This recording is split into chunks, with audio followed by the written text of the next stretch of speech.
Hey guys, welcome to Con Prep Sunday. What we're going to be doing is making a homemade snuffle mat from a towel. So just get any old generic crappy towel that you can part with and shred up, and let's get started. Con Prep Sunday!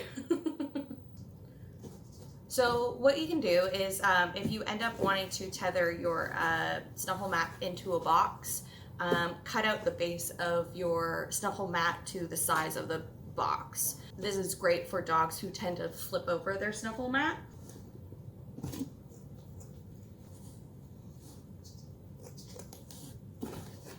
Perfect. Here is the base of your snuffle mat. And now what we need to do is we need to cut the rest of our towel into strips. So hopefully your hand doesn't hurt too much after this. So you'll see I have some strips here. They're about 1 inch. Some of them are 2 inches wide. So as we're working away here and cutting our strips and stuff like that, I wanted to discuss with you guys a fun dog topic I was thinking about. So in many cities around the world have shut down their dog parks, and many of you have no idea how to kind of adventure outside with your dog.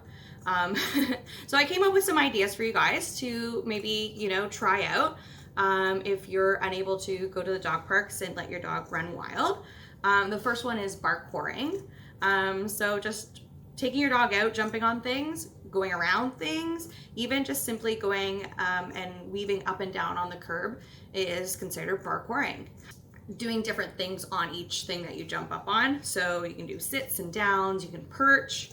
And what's really great about this is that you're taking your tricks on the road with you, and it helps train some generalization, right? So dogs are learning that, not just sitting at the door to be let outside works, but also sitting on, the bench around the corner from your house. This is a really great way to generalize your tricks as well. So Barkouring is a fun one to do. The next one would be changing up your route. So going to a different destination every day, or taking a different route around the block. Sometimes we can be creatures of habits, and I guess COVID has kind of taught us to step out of our comfort zones with regards to that, and why not your dog walks as well. Another option would be to utilizing a long line. So if you have a couple leashes at home, you can tether them together, or you can just purchase a long leash online. I have a 30-foot leash for my dog. Then I was teaching her recall and everything when I first got her. It's super important when you're using a long line to be safe. You're still in a open space. You're away from any walking paths, so your dog doesn't clothesline anyone. You're away from any trees, and your dog's in a really good harness with the leash attached to their back. And you're really watching, making sure that leash isn't getting tangled under their legs and stuff.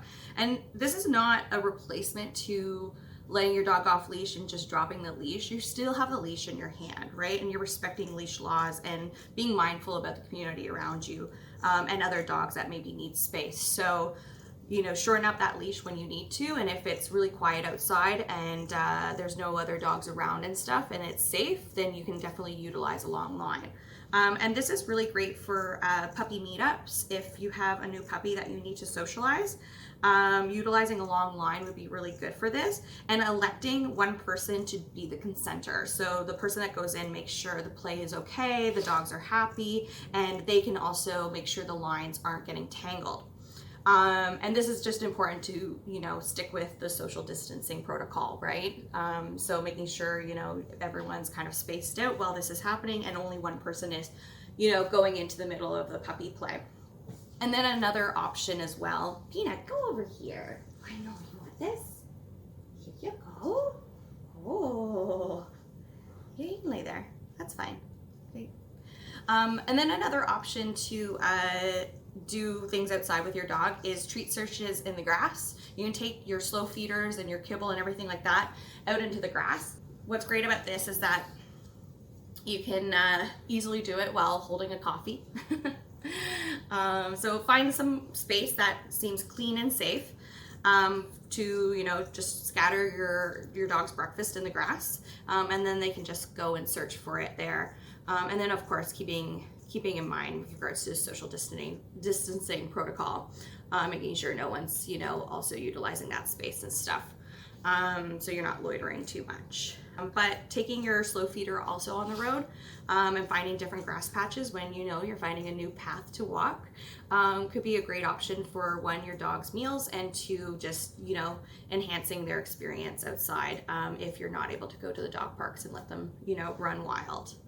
And hopefully you guys take something from this. So keep on cutting these strips, and hopefully we have a Snuffle Mat at the end of this. Oh, good girl. Yep. Oh. Perfect. So now what we're going to do with our base of our mat is we're going to cut little slats, okay? So what you'll see here is I'm cutting all the little slats for the strips to go through. And so all I'm doing is I'm folding down, and then I'm cutting two little slits that are close together.